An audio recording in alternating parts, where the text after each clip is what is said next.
This episode is brought to you by Disney Plus.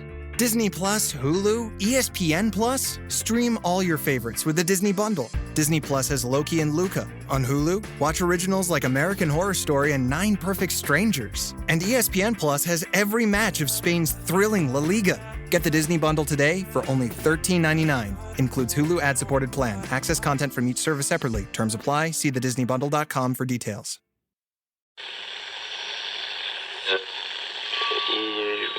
Empire.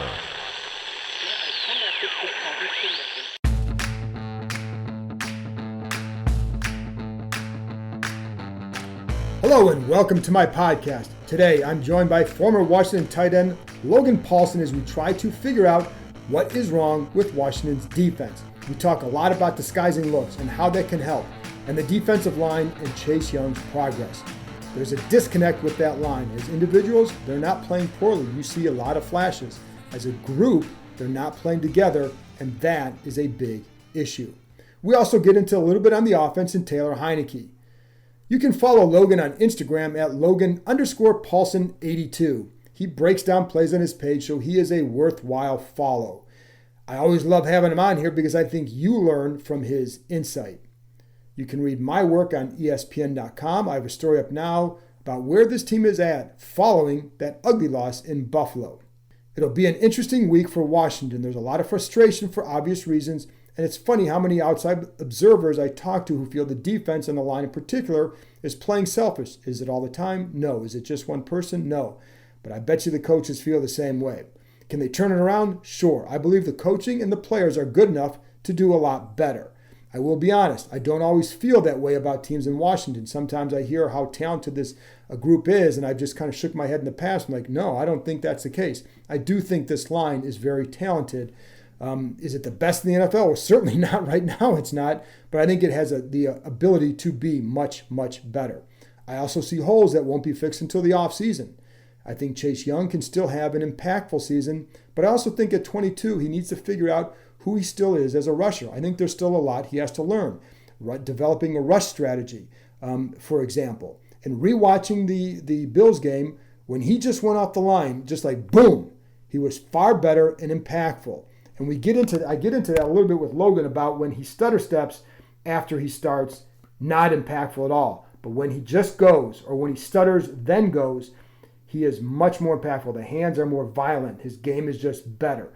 And it allows him to still make an impact while he's developing as a rusher. He has special skills in that area. He needs to use them a lot more consistently. If he does that, then you'll be pretty happy with the results. But I'll have more on this on Friday's podcast, as well as there's one player they need to do more with on Sunday. And now, here's my conversation with former Washington tight end Logan Paulsen.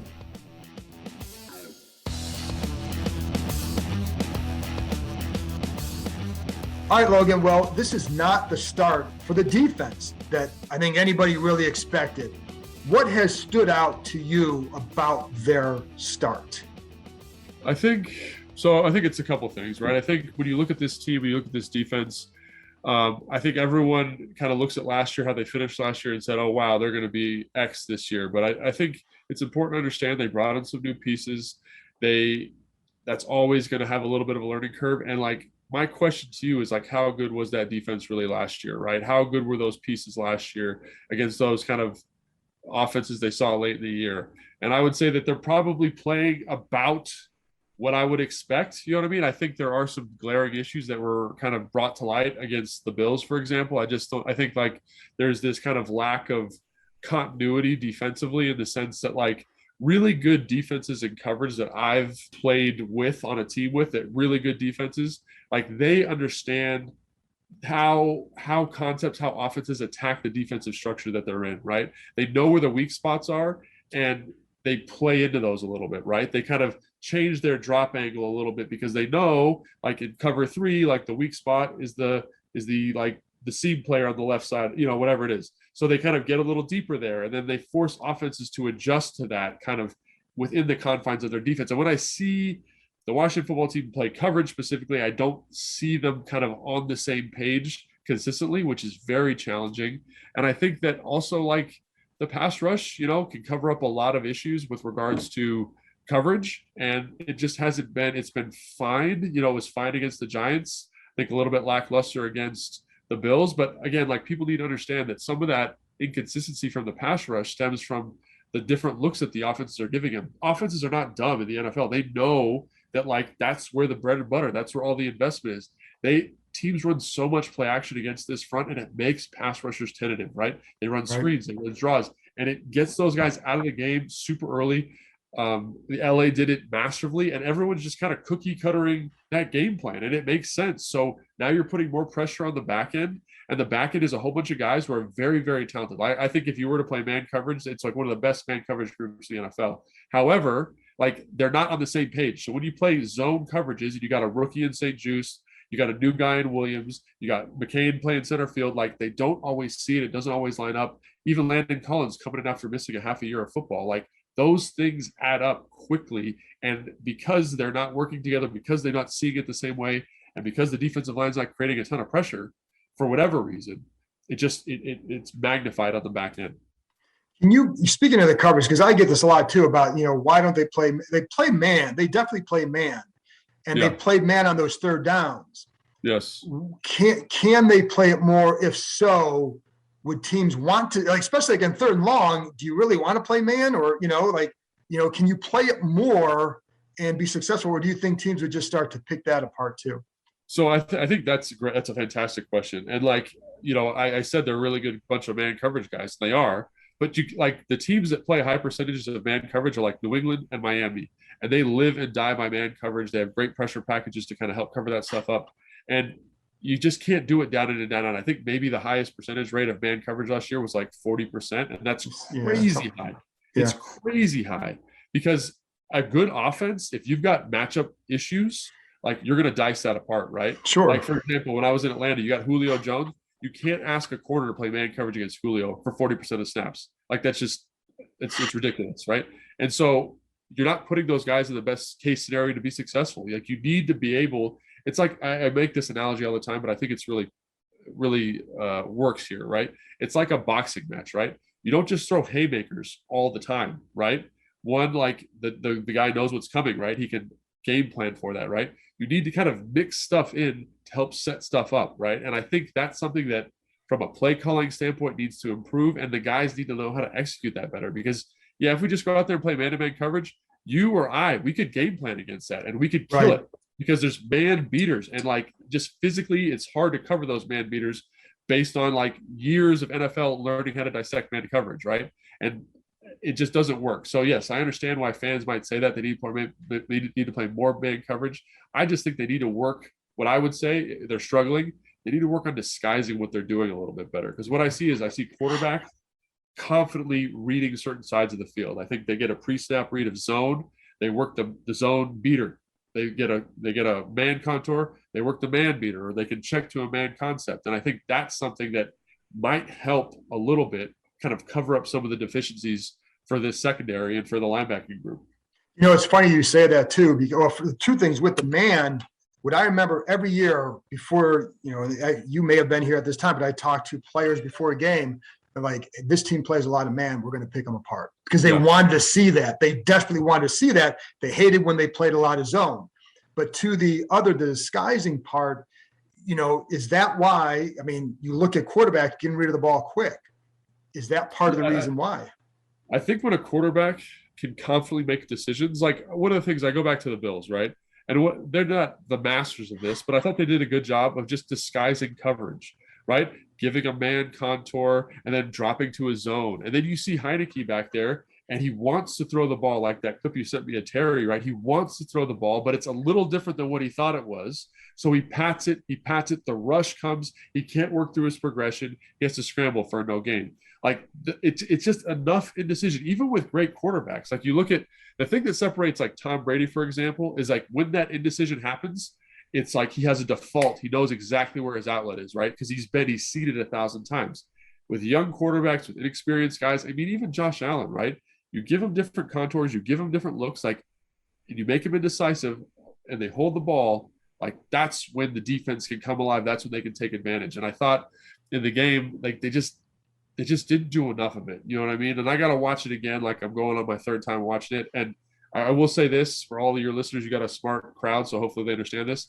Dissecting coverages is really challenging, right. really challenging because like I could sit here and say, I think this is quarters and I think this is how they should play it. But each team plays quarters a little differently. And then in addition to the variation that the team is playing, a 3x1 dictates a different response than a 2x2, and a tight end different. You know what I mean? So like, it's so hard to say this is how they should be playing this. This is how they should be doing. My just general 1,000-foot view is, as an offensive player, defenses that were able to disguise their coverage well made even route runners indecisive, right? Because as a route runner, like you run a slant different versus man than you do versus cover two, right? And if the angle's a little off and the quarterback throws it and you thought it was man and he thought it was zone, the ball is going to be incomplete. And so if they can find a way to, and again, that stuff's hard to do with a new bunch of guys in the back end. So they're facing challenges, but they have to find a way to overcome them. But it's funny because one thing, and this a little detour, but I've talked about this. One thing I've learned over the years in talking to guys who are really smart like yourself. I remember one time talking to Reed Dowdy, and he guy played in the NFL for a long time, and he's watching. He's like, I don't know how these people are saying exactly what coverage they are. And he goes, you can watch a game and you're like, is that a cover 6? Is that cover 4? What are they playing? And then like you said, the rules of that defense change. So there are plenty of times where I think, oh, okay, I think I see this. And then you talk to somebody and say, well, actually, no, it was this. And then sometimes it's like, and this has happened, like the guy's supposed to use a robber technique and doesn't. Well, you don't know that unless you have access to somebody who does. So, and I've seen that here. That happened against the Chargers. So, that there's things like that happen that you don't always know. So there's a lot of guesswork with it, even for people who played. And I think like I got a ton of respect for Reed because he was a guy who used to study his face off. Right, exactly. Even in the game, like there was a look where, it looked like it's cover 2, but Cam Curl's trying to rob, a dig, and St. Juice is left out to dry. And to me, that looks wrong. But maybe that's the technique for the week. Maybe they're rolling coverage in a specific way. So I don't know. Like it looks wrong to me, and I would say I think this looks wrong. But again, you don't know because like every week, every check, it's different. So I think that's another thing about this evaluation process that's so challenging with this defense is like there's space, there's holes, right? And the only thing I can fall back on is my experience and say good defenses match concepts well that hurt this coverage, right? They know what hurts them and they match them well. This team's not doing that, right? And then I think, and then they're not disguising pre-snap, which is another thing good defenses do. So those two things are very general, kind of high-level things, but I think they might be able to positively affect outcomes of games moving forward if they were to adopt some type of philosophy like that. Before we get to the pass rush, because then the D-line, but when you disguise well, what the teams that disguised well, how would they do it? And like, what is the key to disguising well? So I think just like I go back to a play that I saw when I was doing the eval for the Bills, right? So they give you a man coverage. It looks like everyone's topped up. There's guys in the line of scrimmage. It looks like a blitz. And then all of a sudden, everything just changes, right? The guys over the slot receivers run deep. They're running to kind of defend halves of the field or thirds of the field. Those linebackers are kind of fanning out. So they get 3 over top of 4 coverage players underneath, 3 over top. And all of a sudden, you thought it was man. You're working the man side of the field. And all of a sudden it's this demonstrative zone, right? And if you can steal a couple plays like that in critical situations, third down, red zone, like that's awesome. You know what I mean? Because then the rush can get home. You might get a pick because the guy tries to force a ball. I think that's the other thing. You see a quarterback get flustered and they make decisions that they wouldn't normally make, right? And like I remember when I was in Atlanta, they were, kind of this traditional cover 3 team, and they were trying to sprinkle in more man. And so they used to like teams, they line up in formations that dictate, like if a running back's, out wide, the linebacker matches him. And they're like, we're going to show man so the linebacker stays out there, but we're going to run cover 2. So the linebacker becomes the cover 2 dropper and the corner, becomes like the spot dropper inside or the hook player. And I thought like, that's pretty slick, but defenses, you got to kind of think about it, kind of massage it to find ways to disguise the coverage. And I think that's part of the puzzle here, right? Can they get creative enough as coaches, because like, it's hard to coach coverage is in this NFL. Like I was watching that route concept the other day on that 3rd and 15. Like that is a tough cover, right? Because you got a guy inside running like a vertical route. So like you got to get the safety to match it, man. He runs it like to the corner. So he gets Williams to fall off and runs back to the post. And then the other guy hooks up underneath. So I mean, like those concepts are challenging to deal with. And I think fans need to keep that in mind. And obviously Jack Del Rio needs to be better, but everyone needs to get on the same page. They need to work these kind of subtle nuances, I think, a little bit more. Yeah, and I think even on that play, they were expecting the receiver to run a dig, and he kind of sat down, which made it, because I think it looks like Bostic is playing for that dig. Now, and they're listen, could you get deeper? Can you do that? I'm sure there's other things they could have done, but they almost like they were playing the concept, and the receiver used that against them in that situation, which is just a smart, that's what and I believe happened. Yeah. I feel safe in saying that. What about the D-line? Because obviously a lot of talk is on that, and that's the money group. That's the ballyhoo group, and it's been very inconsistent. Like I said, I think teams have kind of got a formula now to deal with this group. And it all centers around play action pass, to be quite honest, like in my humble opinion. And so what does that mean? It means that like teams have some success running the football. This group has not been great at stopping the run over the course of my time covering the team.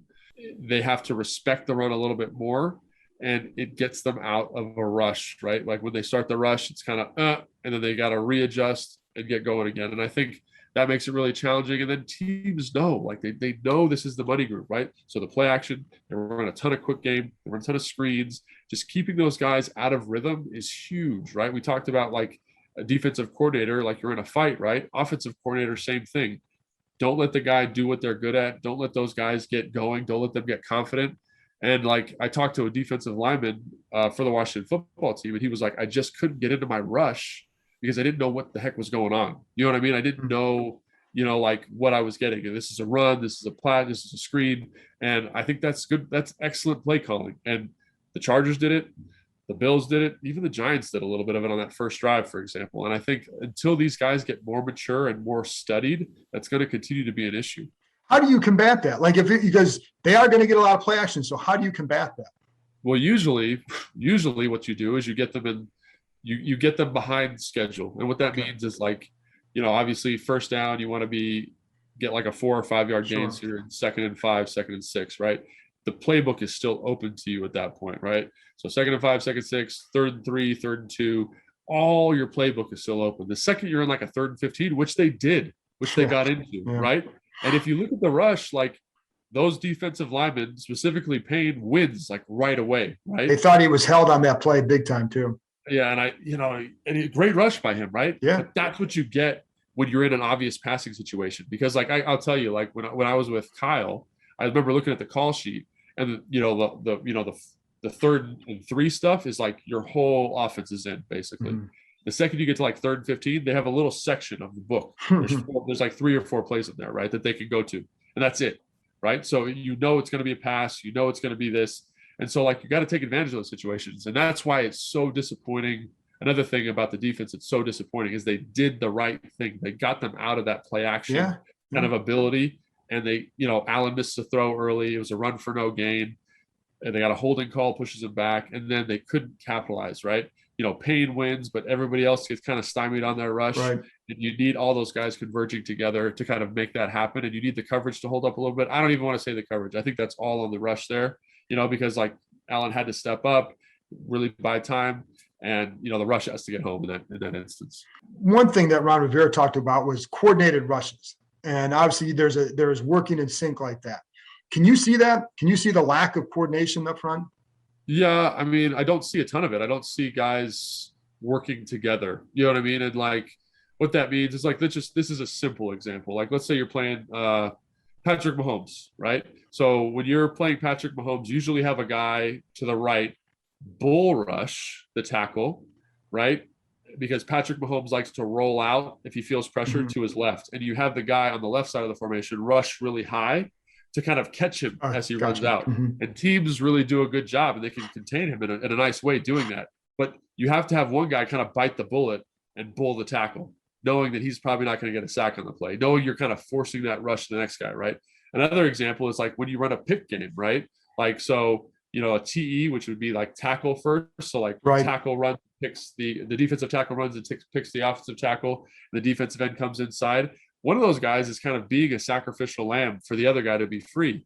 And they haven't run a ton of those over the course of the first couple of weeks here. And I think a big part of it is because guys you got to play team football. And I don't know if that group is, I don't want to put words in anybody's mouth, but by observation is I don't know if those guys want to be, I think they want to be doing stuff on their own, creating sacks on their own, which good pass rushers do. And so I can't fault them for that, but it might be helpful for them moving forward if they could kind of work some coordinated pass rush. This episode is brought to you by HP. Whenever you do your best thinking, the HP Spectre X360 is ready when inspiration strikes. With power save for battery life and focus mode to multitask, you can do your best thinking whenever and wherever it happens. You can't always schedule when and where you might have a brilliant thought, whether it's in the morning or before bed, when you're at your computer or away from it. Thinking can happen anywhere and anytime. The HP Spectre X360 2-in-1 convertible PC with Windows 10 saves battery life for whenever an idea hits you. HP Spectre X360, a more thoughtful laptop.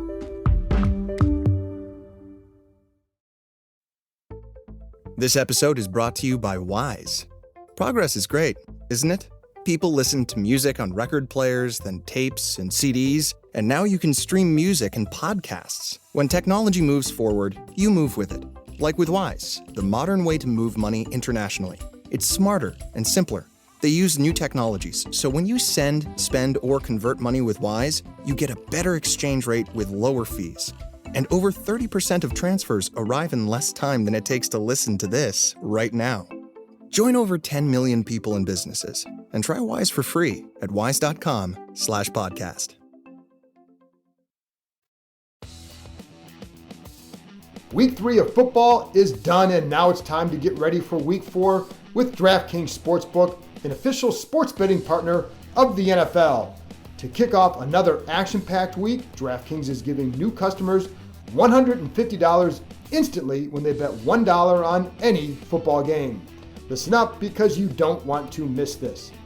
Head to the DraftKings Sportsbook app now and place a bet of $1 on any Week 4 game to receive $150 in free bets instantly. If Sportsbook is not yet available in your state, DraftKings still has huge cash prizes up for grabs all season long with their daily fantasy contests.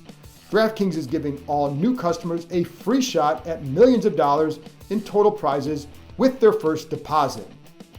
Download the DraftKings Sportsbook app now and use promo code Keim, that's K-E-I-M, to receive $150 in free bets when you place a $1 bet on any football game.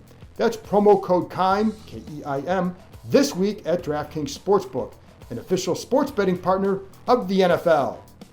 You must be 21 or older, new customers only. Minimum $5 deposit and $1 wager required. One per customer. Restrictions apply. With this group too, of course, because the guy who's getting a lot of heat is Chase Young. Is it deserved or warranted? Yeah. So I think, again, I'll say this, I think when you watch Chase Young's college tape, you see a guy who's a generational talent, right? You saw flashes of it last year. However, I think everyone, in the DC area wants to make him the next elite pass rusher. They want him to be a top 5 pass rusher in the NFL. And he's not there yet. And I'm not saying he could never get there, but he's not there right now. I don't even, I might even go as far to say he's not even a top 10 pass rusher. And one of the things that makes me feel that way is because of his lack of consistency. Good pass rushers, A, they have really consistent plans, B, they have really consistent rush angles, and really they know how to dictate a response from the offensive lineman. And right now, Chase is just surviving on just freak athleticism. And that's fine, but it's only going to lead to a couple of pressures a game. You want a Joey Bosa, you want a Myles Garrett, you want, Von Miller, you want Hunter up in Minnesota. You want those type of numbers from defensive linemen.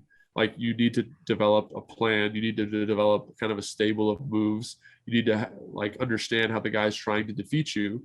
And I don't think Chase is there yet.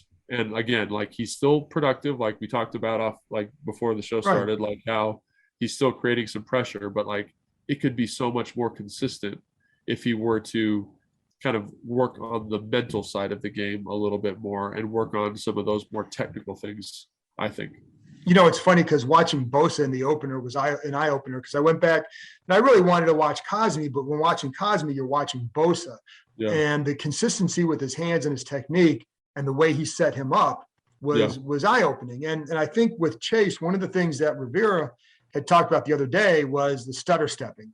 And when I went back, and I think I even showed you some, or put it on Instagram, where you can see when he it's not when he stutter steps off the line, because sometimes he did that and he got free. It's when he goes and then stutter steps and tries to make a move. He almost never gets anything. Like the 3rd and 15, you see he's 5 yards from the quarterback, takes 3 steps, stutter steps, nowhere close. When he just goes, he is so much more violent with his hands, with everything. And that's what I think, like right now, while he's developing that, he can help himself just by doing that. Yeah, and I think that's another big thing with elite, like Von Miller comes to mind, with elite pass rushers. Like, they know how to create that stutter step while doing it at full speed. They've talking with guys like Von has that pass rushing camp. When I've talked to guys who go, and Von will change his stance pre-snap so that he can get a certain number of steps in to throw a move that he wants to throw without having a hesitation, right? It's like built into his get off. And I think like that takes time to cultivate that, right? That's like next level stuff. And Von Miller's been maybe the best edge pass rusher for the last, 10 years. Like, and he's a very skilled athlete. So I think that understanding like the rhythm and the distance of the tackle, understand how the tackle is going to try and beat you. Like, those are all things that Chase can work on. And it's going to take some time. It doesn't just happen overnight to like develop, study habits and skills like that. But I think if he were to do that, I think then you would start to see the level of production. You mentioned like just going. Like, I remember I was talking to Ryan Kerrigan about one time, and he said the best coaching point he ever got was like, set your line to the quarterback, which is like 7 yards deep, because they're going to drop to that 7-yard mark, and never deviate from that line. Like, never let the tackle dictate where you're rushing. Right. You always I remember talking about the same that, thing. Yeah. Yeah.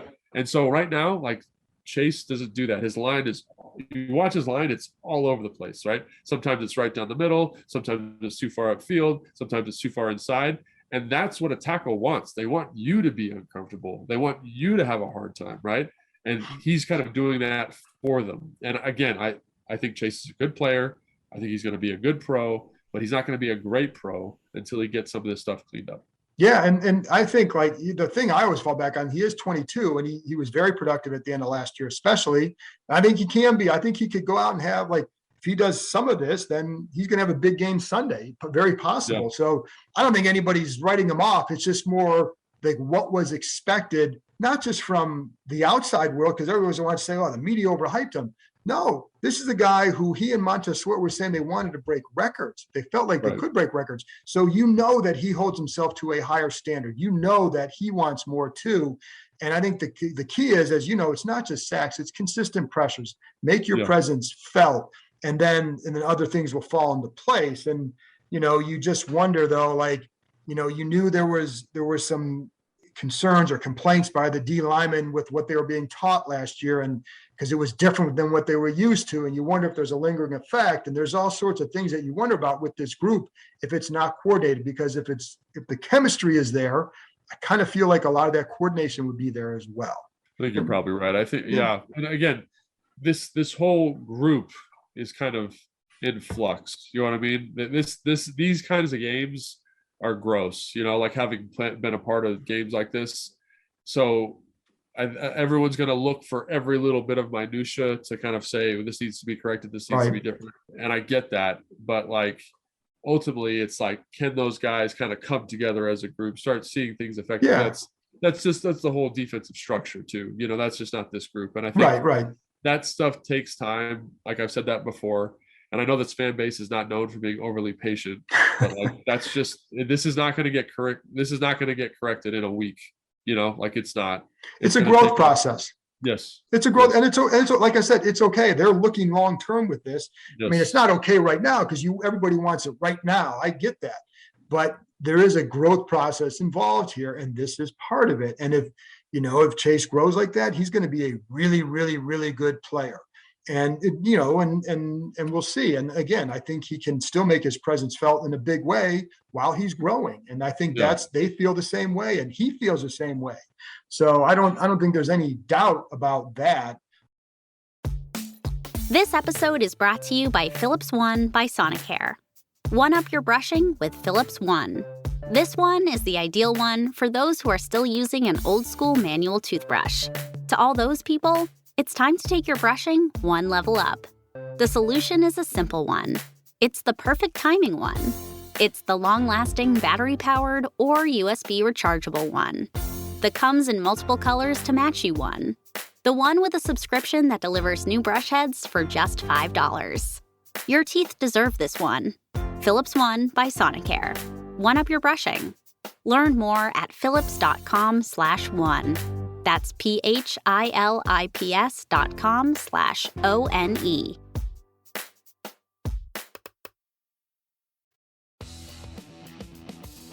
Prosper Insurance has an offer that's tough to beat and will benefit you one way or another. When you get a quote with Prosper Insurance, if they can't beat your home or auto quote, they will send you an official Washington football team legend jersey. Of course, if they do beat it, you'll be able to afford your own jersey or two. I can tell you from experience, the quote I received was $2,000 less than my previous insurer. It might not be like that for everyone, but why not find out?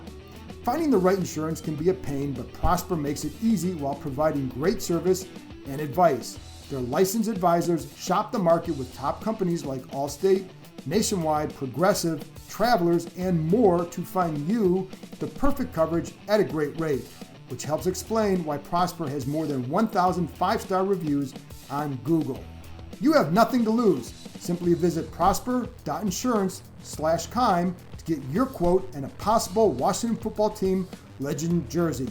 That's prosper.insurance/Keim, Keim. This offer is good from September 13th to September 30th. You know what else is cool? They plant a tree for every policy they write. That's more than 66,000 trees and counting. Get ready to feel good about your insurance. Let's switch to offense too real quick. I'll only go a couple more minutes, but Taylor Heinicke, what did you see and what do you think we'll see moving forward? So, this was always kind of one of my questions with regards to Taylor. If you watch the Giants game, and if you watch even the Bucks game, he puts the ball in harm's way just enough to make you nervous. You know what I mean? And you love that. You love that he's got the confidence to make some of those throws. But up until this point, those plays haven't cost the team anything, right? And now all of a sudden, those throws that he was kind of maybe not super fastidious with, he wasn't very careful with, now are kind of coming back to bite the team in the butt a little bit. And that's part of growing as a quarterback. That's part of the maturation. That's what separates backups from starters, is guys who know how to take care of the football consistently in it, down in and down out, and then know when to put it in harm's way or kind of maybe walk that razor's edge a little bit more. And I think Heinicke's learning that process, right? Learning what that takes. And another thing that kind of you wonder about is his ability to this was like a big boy defense that he got to go against, right? Big time. And they, they, like we talked about, did a good job disguising. That's going to get better with experience, but can he kind of help himself along, studying? And I've heard from everybody in the building that that's the kind of guy he's a smart guy. He's going to learn from this experience. But, now that teams have seen him more, things are going to get more specific to stopping Taylor Heinicke. And that's something that I always kind of go back on. People always said, oh, he's going to be the starter. I'm like, I don't make any definitive claim about starting or not starting until I've seen at least 3 games. Sure. Probably I'd prefer close to 5. You know what I mean? Because NFL defenses are amazing. Yeah, right. You get finding what a player's not good at and then forcing them into those things. Absolutely. And then last thing, by the way, on the line, there's some guys up there that are playing. John Allen has had some really good games. Deron Payne had a really good game the other day. I think Montez Sweat has had some good moments. And I think Chase has had some good moments. It's not individually there are things that you can look at and say, oh, that looks good. And so I wanted to go back to that because I don't want people to think it's just all or whatever, because we're not I think the thing that I'm saying, and I think you're saying too, is that they're really talented and it shows up. But it's just when you have so much draft capital invested in that group, you expect that. I think fans expect them, and I think the coaching staff probably expects them to just. I think the players expect it. Yeah, to be a little bit more consistent, and that I don't think I'm saying anything that's overly critical when I say that they can be more consistent. And then how, the big thing here is how now do you respond to a game like that? What is the key to respond? Because also after a game like that, you did have Chase, saying the BSing stuff and all that. But so how should a team or how does a team respond to a game like this? I think it's really tough. I think it's really tough because I think the immediate response is we got to just go hammer this super hard to get everybody super stressed out and super tight. But you got to kind of keep some looseness, right? You got to go fix what you can fix, but you can't fix everything in a week, right? So it's about prioritizing what you can fix, prioritize things that need to be better. And hopefully the coaching staff does that. And it's not like this total overhaul of defensive philosophy and everybody's doing everything wrong and all this stuff, because I think that just makes players play tight and stiff, and that's not good for anybody. I will say I've started my prep for Atlanta. I think this is possibly a get-right game, in the sense that Matt Ryan looks like he's having a tough time with the new offense. Not he looks fine, but he's putting the ball in harm's way a little bit more. He's checking the ball down a little bit more than you'd like to see him do. And so if this group needs one, this offense is going through a little bit of growing pains also. So maybe this is a good kind of match, getting a struggling defense against an offense that hasn't quite found its legs yet, and see what happens. Do you think in a game like last week, when you get blown out like that, there was a lot of talk about the defense from me, from everybody. It was people who played the game really liked this D. And even though I agree with what you said at the end of the year, there was you knew the quarterback play was going to make it tougher for them, but they're still not playing as well as they could. Do you think did they need a game like this to say okay, whatever we're doing is not whether it's the players or whatever, can this game help them grow? Well, I think, it's important to understand. I think Jack Del Rio's defensive philosophy, at least last year, was bend but don't break. So they were giving up a ton of yards, right? They were giving up a ton of yards, but they were kind of able to back down the hatches in the red zone. And I think that that's a fine defensive philosophy, but fans got to be ready for it, and then you got to execute when it's in the red zone, and they haven't done that so far. No, that's a big key. That's a big key this year. Yeah. Yeah. So they were really good in the red zone last year. Obviously, they're struggling this year. I think the defensive philosophy is fine, but you have to execute the way it's supposed to be executed. And so, I'm sorry, I forgot your question. I was on a just maybe did you think maybe they needed a game like this in order to grow? If there's a reminder that you can't just go out there and do this because this is the result. Yeah, I think I always found that in training camp, for example, you'd be going against your defense and then you'd go up against another defense and you'd be like, oh, wow, that defense is way better than our defense. We weren't practicing to the level that we needed to if we wanted to be a good team this year. I think that's always eye-opening. It's always eye-opening to see somebody who is at the show, who's where you want to be. I look at, the Bills are possibly a favorite for the Super Bowl this year, right? And I think rightfully so. That roster's really fleshed out. And so that's where you want to go. That's how you got to execute. That's the example. And that team that's really good took you out behind the woodshed and showed you why they're there, why they are the way they are.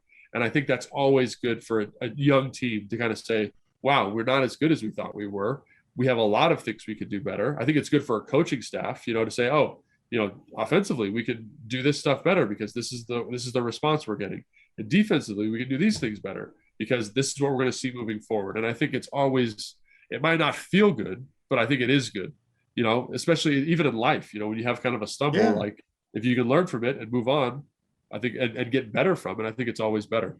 Yeah. And very last thing. I appreciate it, Logan. I'm sorry I said this last thing earlier. Matt Ryan, you play with them. Just 1 minute on what you still see from him and what makes him what has made him a good quarterback. So I love playing with Matt. He was a guy that was uber competitive, very fastidious, very studious in how he prepared. He knew everything. You could anything and ask him, he would know every little detail of it.